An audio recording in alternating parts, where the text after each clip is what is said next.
求求你，再想办法救救他。林小姐，我们已经尽力了。苏阳，我这是要死了吗？好不甘心。检测到宿主苏阳求生意志强烈，已经为您激活科研救命系统，剩余寿命1天，每日清醒时间3分钟，健康值5，声望值0。我觉醒了系统，我的癌症有救了。检测到宿主声望值过低，特赠送新手大礼包1份。完成高精度数控机床的最终开发，打破了英国的技术垄断。高精度数控机床大礼包1份。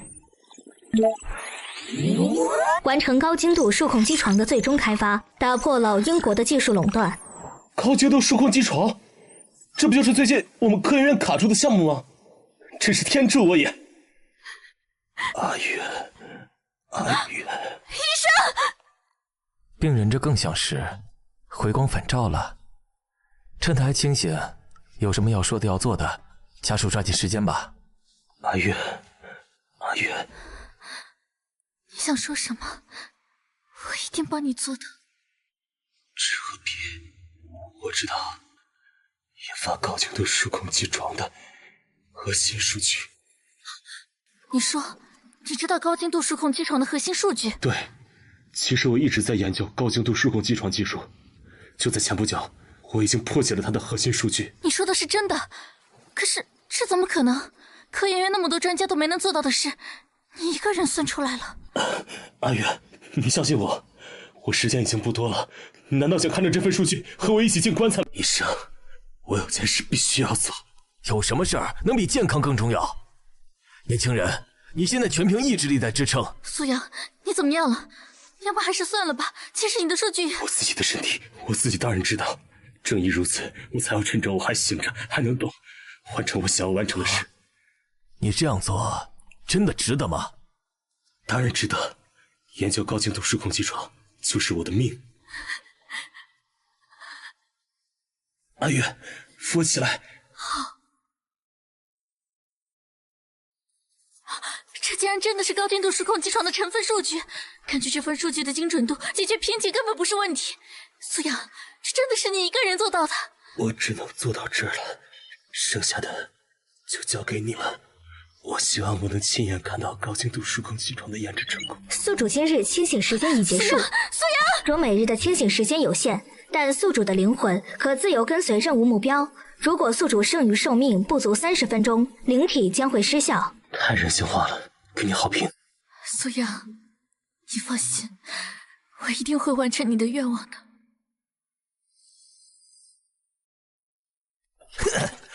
可恶，又搞技术封锁。怎么办？再不解决这个技术难题，国内的相关行业将遭受重大损失。明明就差最后一步了，可恶，到底是哪里出了问题啊？啊，林主管回来了。林主管表情好严肃，眼眶还红红的。不会是因为项目瓶颈太久，被叫停了吧？高精度数控机床的数据算出来了。什么？但还有一件事，我们必须要在今天完成高精度数控机床的研发项目。啊？什么？那就是要态度严谨。我能理解你想推进项目急切的心情，但靠情绪是得不出结果的。王哥说的也没错。什么样的技术能1天内完全解决？有了这份数据，1天时间完成研发，绝对绰绰有余。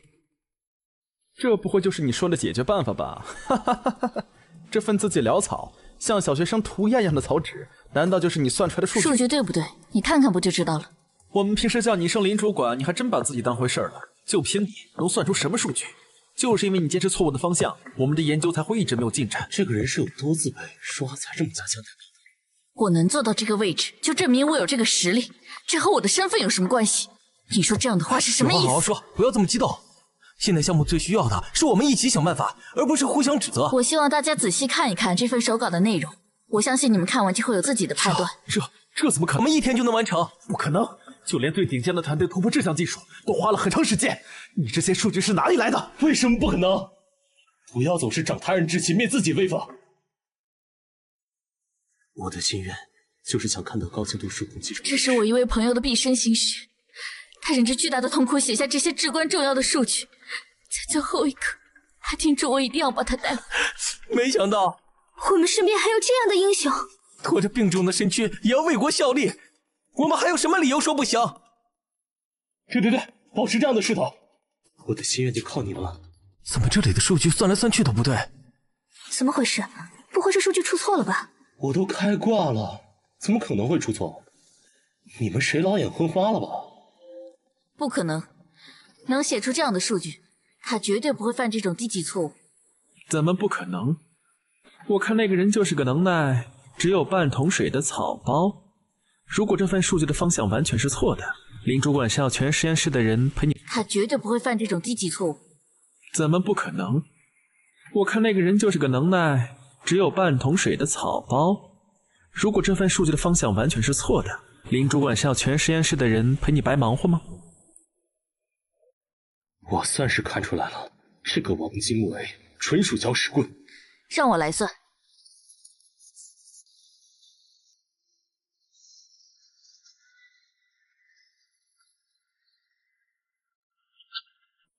还有什么问题吗？大家打起精神来，辛苦大家了。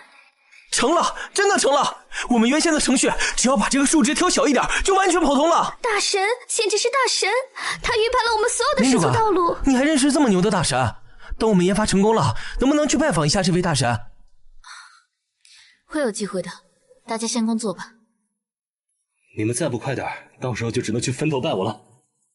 宿主的生存时间低于30分钟。什么？苏先生，你醒了，是有哪里不舒服吗？打开电视，我要看新闻直播。1个世纪，龙国在100年内都不可能造出超越我们的高精度数控机床。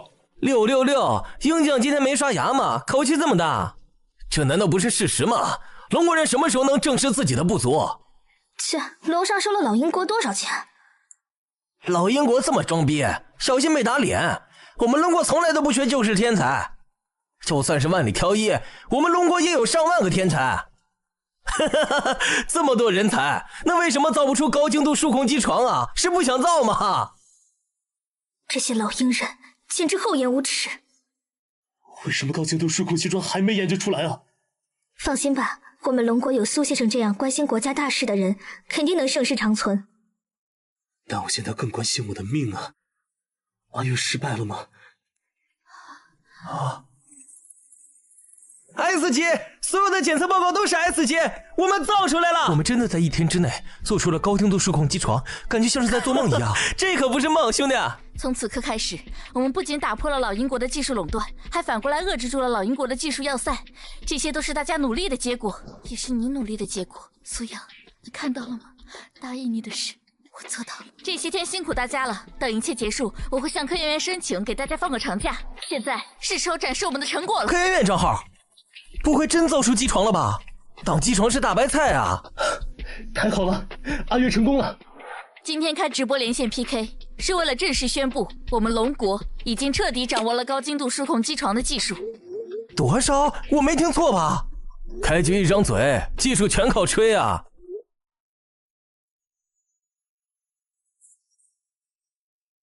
叮，检测到宿主清醒时间耗尽，剩余寿命不足10分钟，请积极完成任务。可恶的系统！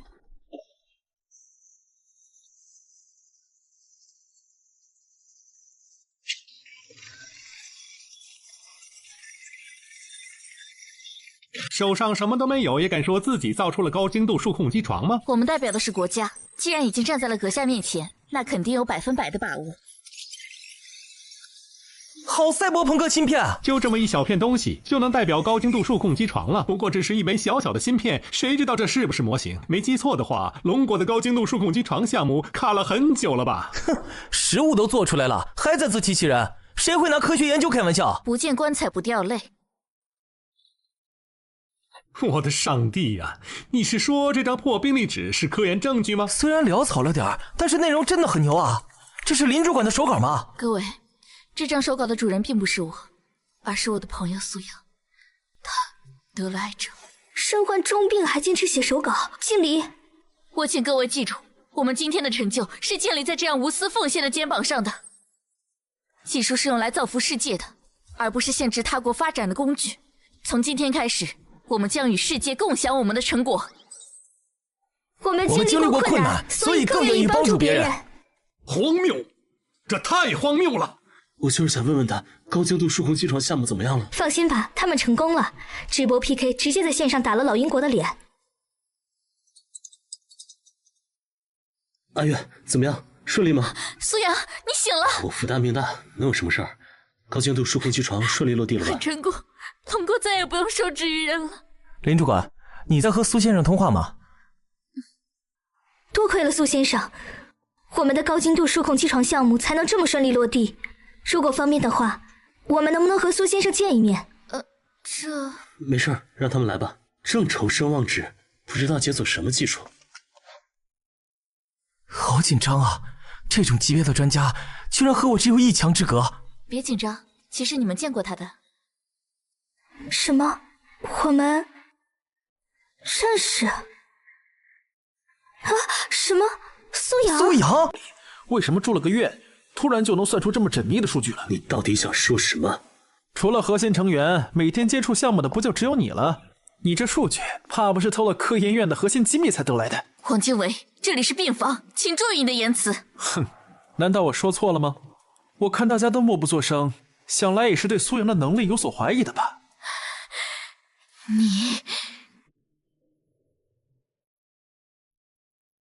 那你想我怎么自证？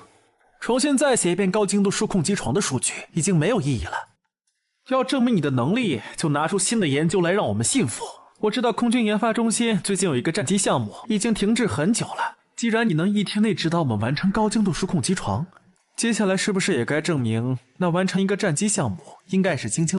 接下来是不是也该证明那完成一个战机项目应该是轻轻松松吧？可以，这个项目我接了。苏阳，你别冲动。虽然我知道你在数控机床的领域有天赋，可那毕竟是空军战机的核心。你刚做完手术，身体承受不了再一次高强度的实验。我真的有技术可以解决这个项目。高精度数控机床，我们科研院本来就完成90%了，你不过是运气凑巧窃取了科研院的核心数据，才侥幸解决了。要是空军战机的项目，你还想如法炮制，简直是痴心妄想。花费100声望值，兑换隐形轰炸机的图纸。已成功兑换隐形轰炸机图纸1份，扣除100声望值，当前剩余声望值100。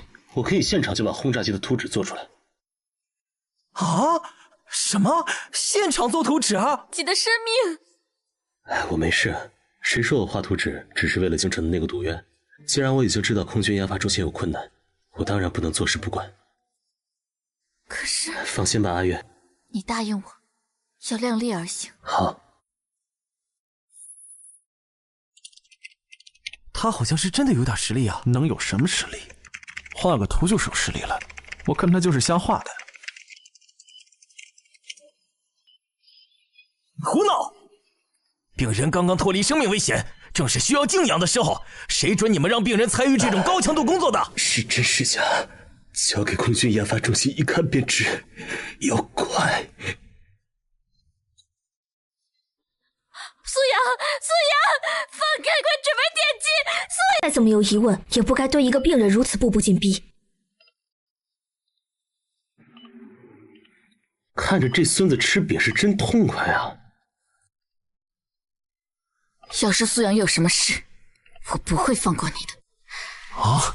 请大家先出去吧，让他好好休息。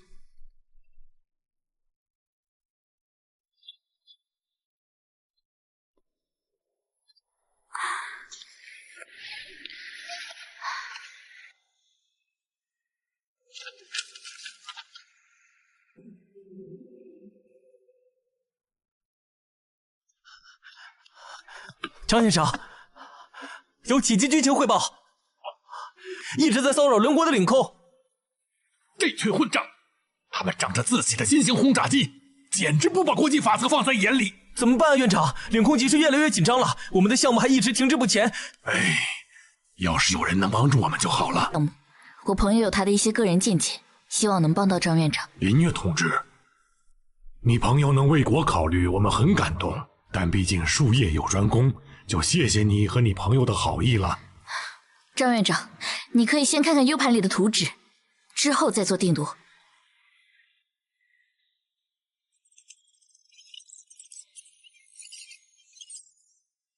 院长，好漂亮的机型，比老鹰国的最新款轰炸机还要漂亮。那当然，绝对能甩老鹰国的轰炸机8条街。机身流畅，设计完全没有一点多余的零件。按照他写出的这个数据，研制出来的飞行器不仅风阻接近0，就连雷达都能100%屏蔽，成为真正的隐形飞行器。你的朋友到底是什么人？如果能造出这样的轰炸机，龙国将开启新的天空纪元。他的名字是苏阳，是个学富五车、白发苍苍的老教授，没想到竟然只是科研院的一个小助理。士别3日，当刮目相待。苏阳他很有天赋，只是缺少一个机会。希望张院长不要因为他的身份而轻视他的成果。当然不会，我很欣赏这样有想法的年轻人。图纸我会留下来研究的，说不定能找到正确的研究思路。除此之外，我还有一件事相求。林月同志，请说。我希望张院长能在5天内完成隐形轰炸机的研究。5天？林女士，我们这个飞行器的项目已经停滞半个多月了。即使那位年轻人再有才华，也不可能做出5天就能研发成功。项目已经停滞半个多月了，即使那位年轻人再有才华，也不可能做出5天就能研发成功的飞行器吧？以前我也不相信，但当时科研院的高精度数控机床项目已经卡了半个多月的瓶颈了。苏阳仅仅有一份数据，就帮我们在1天时间内完成了研发。1天，仅仅只用了1天。天才，这是天才啊！而且苏阳现在身患绝症，医生说他活不过5天了。他忍着全身剧痛，也要画下这份图纸，为的就是想在有生之年见证隐形轰炸机试飞成功，守护龙国的天空。没想到龙国还有这样舍生取义、一身许过的科学家。你放心，在这5天里，我一定会竭尽全力把这个新型飞行器研究出来。那就辛苦您了。这缜密精细的气动布局，按照数据模拟显示，轰炸机的风阻可以无限接近于0。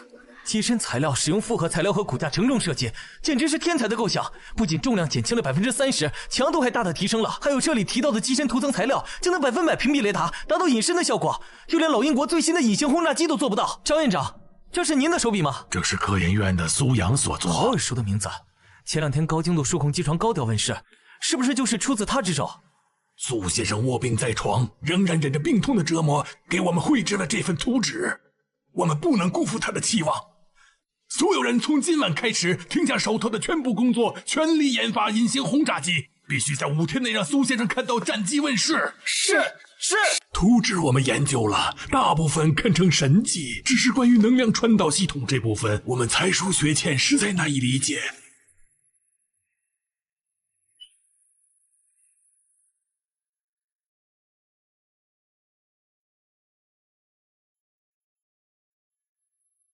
张院长，你看，这个能量系统只要变化1步，效率会提升1倍，而损耗几乎为0。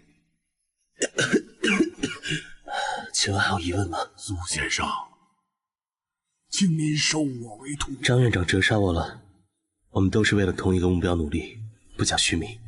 您有疑问，我一定知无不言，言无不尽。苏先生胸怀天下，是我格局小了，我们绝不让您的心血白费。只要检测没有问题，那我们龙国也是有隐形轰炸机的国家了。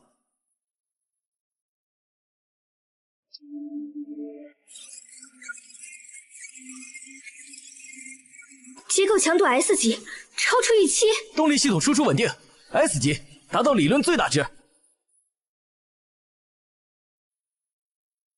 怎么回事？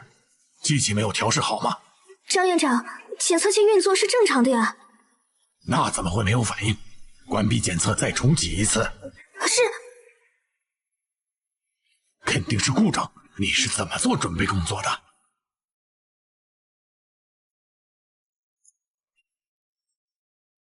机器没有故障，那这是怎么回事？难道我们的涂层材料研发不成功吗？张院长，检测器运作是正常的呀。那怎么会没有反应？关闭检测，再重启一次。是。肯定是故障。你是怎么做准备工作的？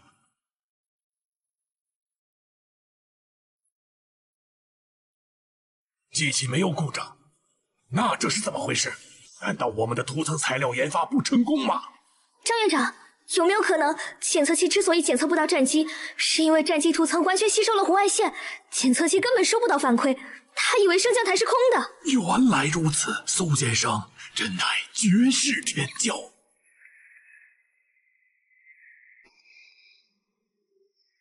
成功了！哈哈哈哈！这是属于我们自己天空的杰作。观众朋友们，今天是空军研究中心推出的隐形轰炸机试飞现场，现场的气氛已经被点燃，围观的市民们早已高高举起了手机，想把这神圣的一瞬定格下来。听说龙国也造出了隐形轰炸机，不会还是那种落后1个世纪的玩具吧？这里是黑鹰1号，你们最好认清现实，省得自取其辱。公然挑衅我方防线！放心，他们嚣张不了多久啊！试飞早就开始了，只是他们还没察觉罢了。等了老半天，怎么还没事儿？哼，龙国人怕了吧？试飞已经开始很久了。唬人而已。要是真有成功的试飞，我的雷达会比他们先知道。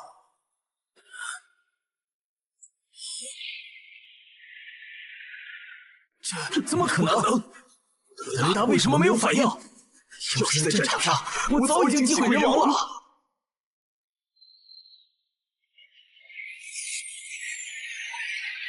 我天，双纹球弹啊！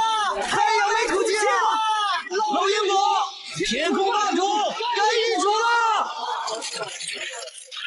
张院长，龙国隐形轰炸机前期反应，您如何实现技术突破？不，总设计师并不是我。那能冒昧问一下，总设计师是哪位专家教授吗？总设计师是苏阳。苏阳，技术突破。不，总设计师并不是我。那能冒昧问一下，总设计师是哪位专家教授吗？总设计师是苏阳。苏阳？难道这是设计高精度数控机床的天才专家苏阳？我操！这是什么天才？上能手操高精度数控机床，下能徒手造飞机。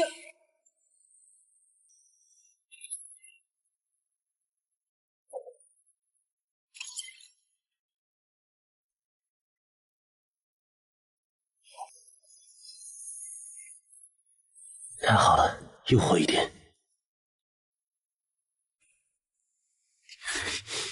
凭什么？明明苏阳只不过是一个打杂的废物，高精度数控机床的功劳归他，这次的功劳也归他。明明我们一起做的研究，凭什么功劳全部给了一个病秧子？终有一天，我汪精卫一定要踩在苏阳的头上，成为万众瞩。那是不是也说明他可能有帮助我们攻克核聚变难点的能力？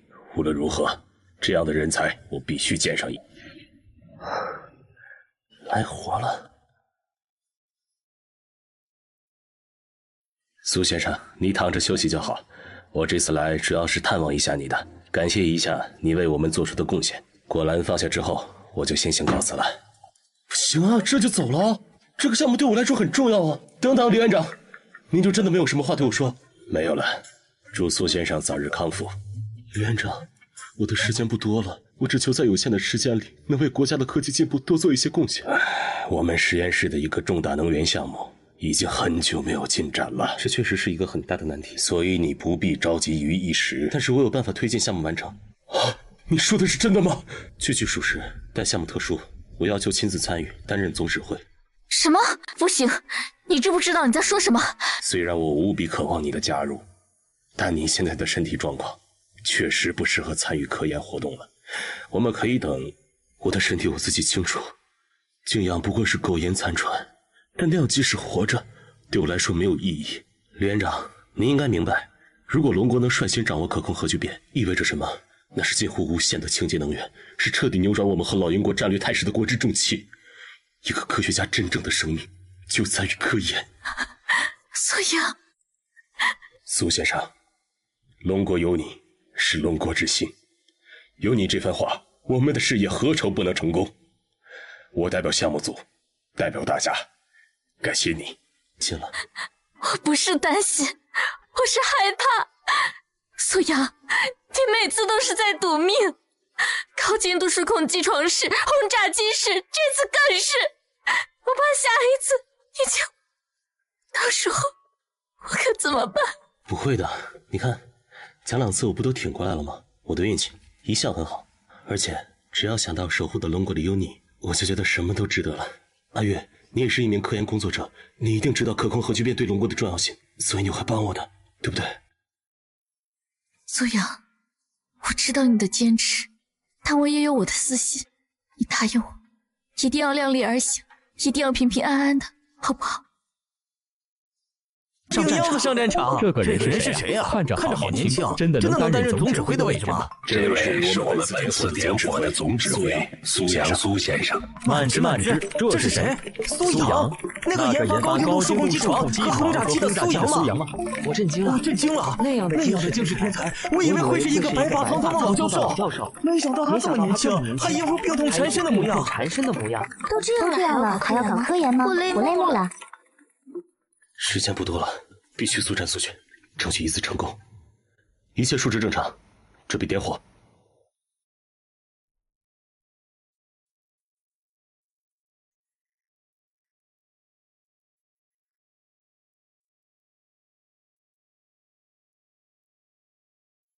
点火失败了。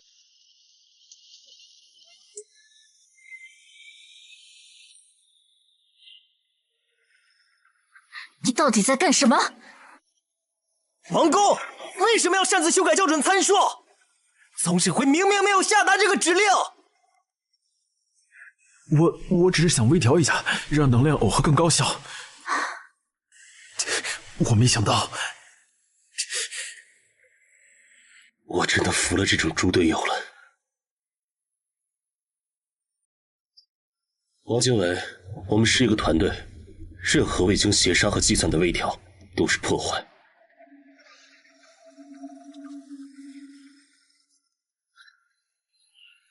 别慌，听从苏先生的指挥，重新开始。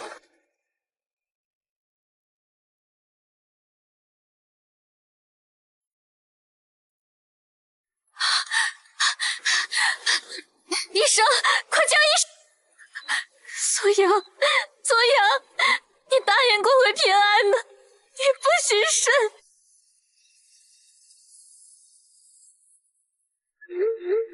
哇，病成这样了还要参加科研活动，苏阳真的好伟大。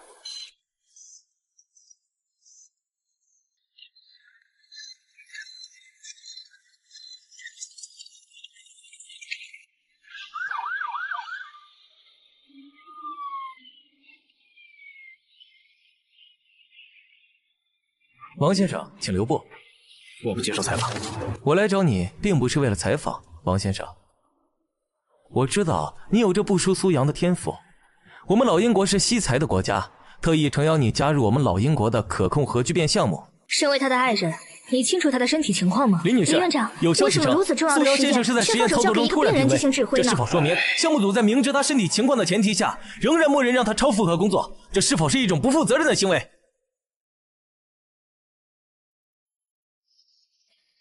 作为项目负责人，我承认，让苏先生在如此身体状况下参与项目，我们的内心充满矛盾和愧疚。高精度数控机床、战机，这些项目都是苏阳忍着病痛研发的技术。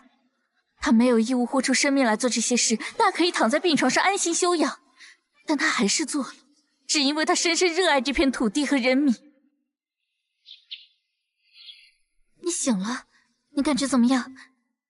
有没有哪里不舒服？我没事。可控核聚变的项目怎么样了？失败了。你晕倒后，我们关掉直播间，实验数据暂时封存了。都怪你个王经纬，平时争强好胜也就算了，竟然在这种时候还擅自行动。总之，你先把身体养好，项目的事情不急。不急啊，很急啊！不，时间就是生命，我们要立刻重启可控核。再这样透支自己的身体，高负荷工作随时都可能让心脏骤停。是啊，苏先生，等项目重启，我们一定第一时间通知你。现在消息已经放出去了，老英国在虎视眈眈，我们没有退路了。聚变成功才是救我的命。苏先生，你……苏先生，龙国有你是国之幸，我由衷的敬佩你，但是这毕竟关乎你的生命，你应该跟你的爱人好好沟通。苏阳，去做你想做的吧，我会一直站在你的背后支持你的。对不起，阿月，等我完成系统的任务，治愈癌症，我一定补偿你。天怎么又开播了？这也太拼了吧！还是根本没受伤，医学奇迹呀！汇报准备情况。舱内环境一切正常，数值调为正常，能量曲线稳定。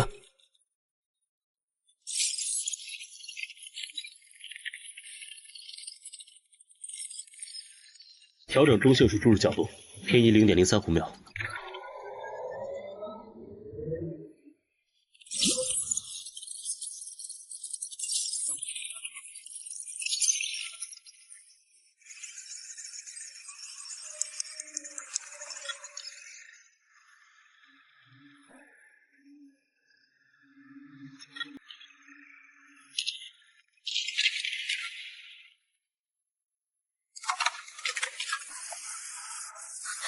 苏阳，你怎么样了？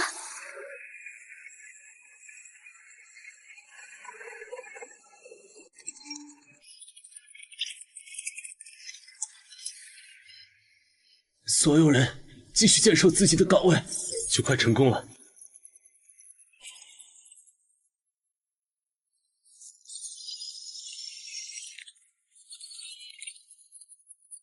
这是个真正的战士，为了科学和国家奉献一切的战士。我一直在哭，苏先生，求你停下来，不要再继续了。苏先生，停下吧，你已经为这个国家做得够多了，我们所有人都知道你尽力了，真的够了，求你爱惜一下自己吧。谢谢大家的关心，但我是个科研人，我知道自己在做什么，也知道这一步意味着什么。我穿上了这身衣服，引领龙国科技发展就是我的责任。不搞科研的话，我的生命将毫无意义。只有科研才能让我的生命更有意义。如果这是我注定的结局，那我也要选择最有意义的方式。愿用我的全部换取国家的康庄坦途，值得。你理解了为什么小说主角不装逼就会死了，这真的太爽了。龙国脊梁，国士无双，兄弟们，把值得打在公屏上。愚蠢的感动戏码，龙国人总是沉迷于这种悲情英雄主义的自我感动。但是总统先生，万一他们真的成功了，我们……不行，绝对不行！我们投入了多少最好的材料，最顶尖的科学家，结果呢？每一次都失败在最后关头。那惊人的高温和压力根本就不是现有材料能够承受的。他苏阳一个靠着不知道哪里来的数据走了几次狗屎运的病夫，难道还能凭空变出神话里的材料吗？看着吧，这次也不会例外。等到再次失败的时候，那些被情绪煽动的人还能这么心平气和地说话吗？我已经忍不住要看一场好戏。相信我。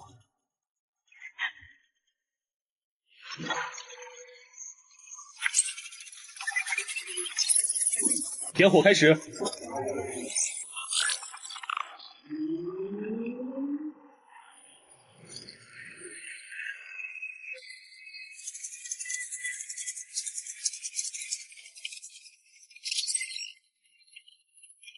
一定要成功啊！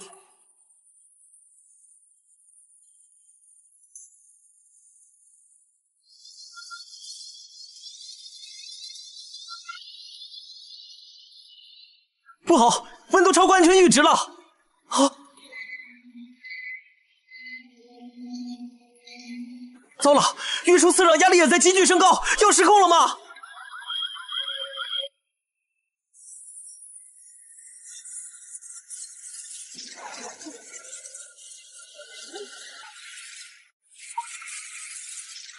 难道还是不行吗？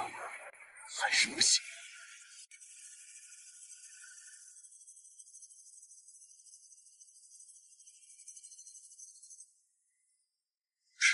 成功了！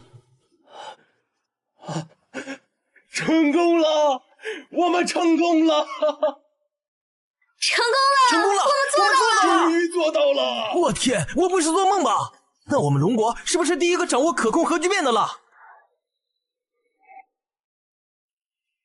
不可能！现有的材料怎么可能承受那种温？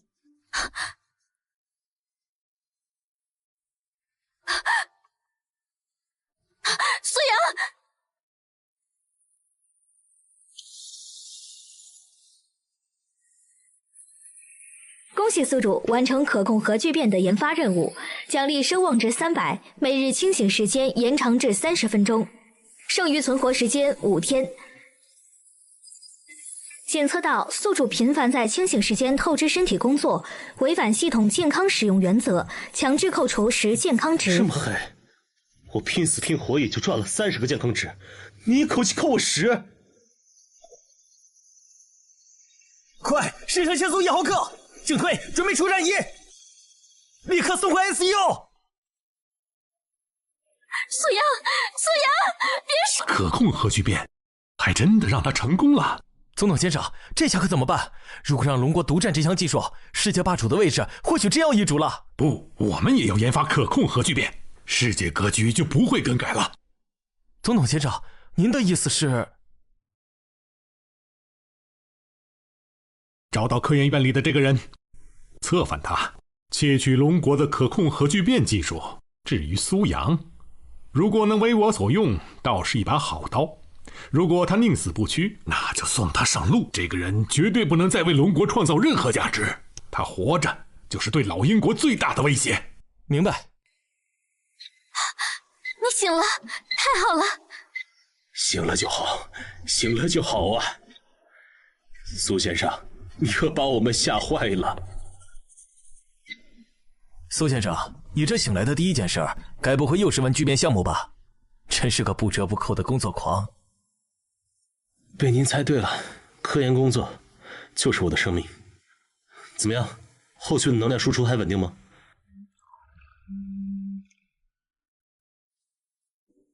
很完美，所以别操心了。你现在最重要的就是养好身体。放心吧，因为有你，我们已经是世界上第1个掌握这项技术的国家了。本台最新消息，某国于当地时间今日上午召开紧急新闻发布会，正式宣布其已成功掌握可控核聚变关键技术，并将在明天面向全球进行公开直播测试，以证实其技术的成熟与可靠。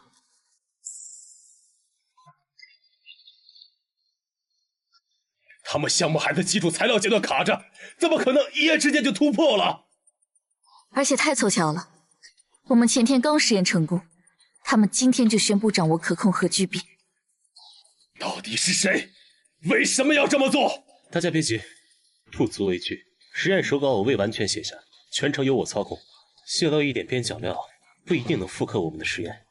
话虽如此，但老鹰国的技术底蕴不容小觑。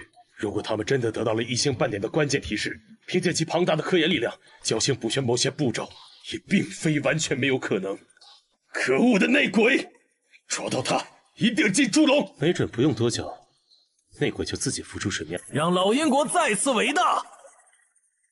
我们有王先生这样的得力助手，这次的实验必定能圆满结束。我夜以继日的工作，却因为一点小小的失误就遭受口诛笔伐。可你们却对那个病人百般包容。我会用事实证明，我在老鹰国会发挥比在龙国更大的作用。我将亲手引领老鹰国走向更辉煌的能源未来。王继卫，这个败类，他竟然敢叛国！小可爱，当然，我们的大门永远向真正的天才敞开。比如此刻正在屏幕前观看的苏阳先生，他们能给你的，我们加倍。并行进展，这是对世界的宣告，也是对所有人的承诺。这是自由世界的胜利。在王精卫博士的杰出贡献下，我们打破了龙国的技术垄断，新的时代依旧属于老鹰国。龙国的领先如同昙花一现，真正的科技实力依然牢牢掌握在自由世界手中。龙国模式终究缺乏可持续性。苏先生有生命完成的研究成果，居然被这种人抢走了。张院长，你怎么来了？我是来找苏先生的。自从王精卫帮助老鹰国成功掌握可控核聚变后，老鹰国便越发嚣张地干涉龙国边境安全，靠着先进的外骨骼战甲猛禽，打伤了我们不少精锐士兵。这群混账，简直欺人太甚！陆军基地的王进队长向我求助，希望我能将轰炸机的隐形技术共享给陆军，用于研发战甲。可那技术毕竟是用于战机上的，所以我才代替王队长前来向苏先生求助，协助国防力量研发玄武外骨骼战甲。可怜那些士兵。正是如此，我才这么急着来麻烦苏先生。可是张院长，你可能不知道，苏先生他前2天才结束了可控核聚变的实验，刚刚才从昏迷中清醒过来啊，恐怕是我考虑不周了。等苏先生情况好转了，我才来请教。王队长那边情况紧急，走不开，需要我前去支援。那我就先走了。不好，我的任务，错过这个机会就来不及了，错过这个机会就来不及了。张院长，您等会儿。苏先生，你这是干什么？快躺好。请别走，我有一套战甲技术，一定能派上用场。真的吗？可是你的身体……我没事，就算身体差，我也不能在关键时刻躺下。不碍事，但这个战甲设计的技术层面丰富，我必须亲自把它完成。旅的王进队长，您好，王进队长，久仰您的大名。苏先生，张院长说你有能超越老燕国猛禽的战甲技术，这是真的吗？前线的弟兄们等不起呀！是真的，我现在就能为王队长做图讲解。王队长，你也太急了，人家还是病号。哎呀，抱歉，我有点太心急了。苏先生，您的身体……王队长，您就不用顾虑这个了。一聊到科研工作，苏先生就像是打了鸡血一样，精神都比什么时候都足。他常挂在嘴边的话就是：不搞科研才是真的要了我的命，就连林小姐都劝不住。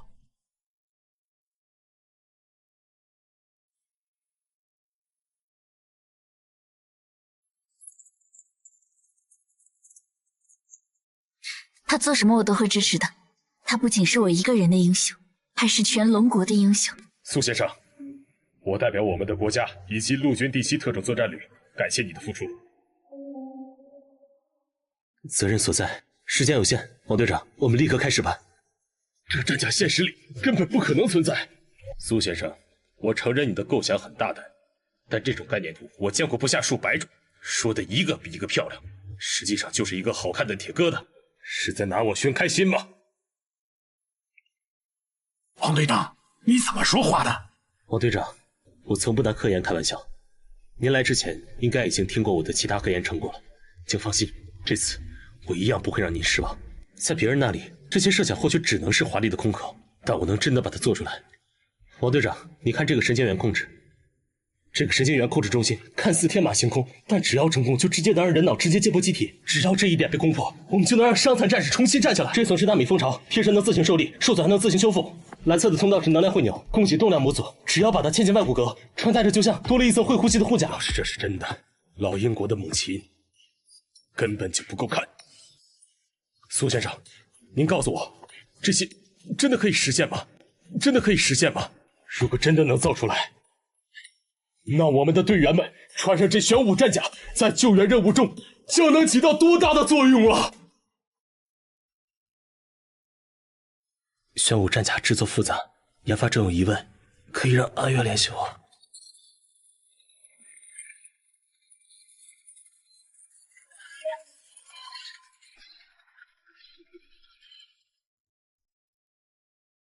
他目前没有生命危险，静养一段时间就能恢复。苏先生为了龙国，竟然拼命到这个地步。不用这样，要是真想感谢我，就快点把项目完成吧。猛禽战甲的武器，我们已经拥有了，甚至能超越它。真的吗，王队？这套装备真的能做到？比猛禽还强，那得多先进的战甲啊！你们马上就会知道。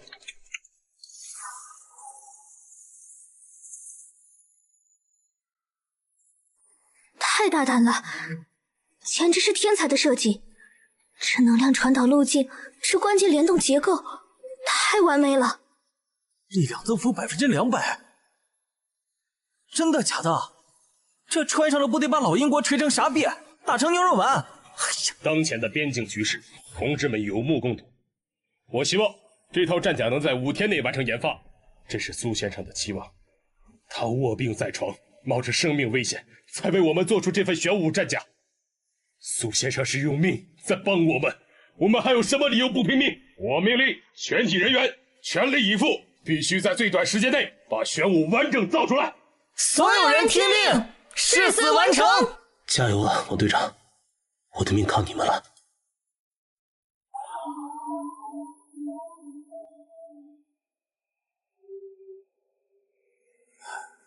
基础性能测试全部通过，力量、速度、防护，甚至隐形功能都已经稳定超越老英国猛禽。不过，这最核心的人脑接机控制系统，我们尝试了所有已知方法，同步率始终无法突破70%的瓶颈。王队，我们要不请教一下苏先生吧？图纸是他做出来的，他一定知道其中的要塞。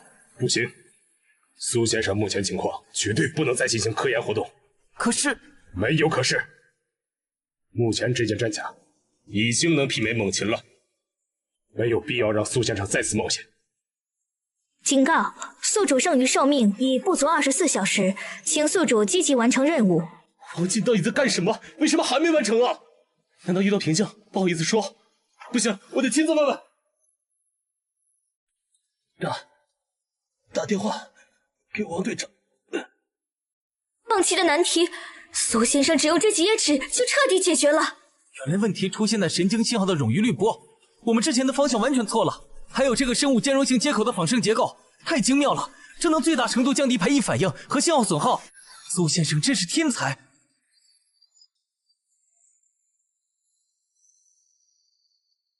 速度 S， 防御 S， 力量 S， 王队，我们成功了！玄武战甲彻底研发成功，所有测试项目，无论是基础性能还是新增加的神经元接驳系统，全部都是 S 级评价。太好了，可以投入生产和使用了吗？这也是我想和你探讨的问题。这项神经元接驳技术毕竟是前所未有的，直接连接大脑神经，风险极高。初步风险评估显示，任何微小失误都可能导致不可逆的损伤，重则可能直接脑死亡或成为植物人。这个实验对象，我们很难抉择。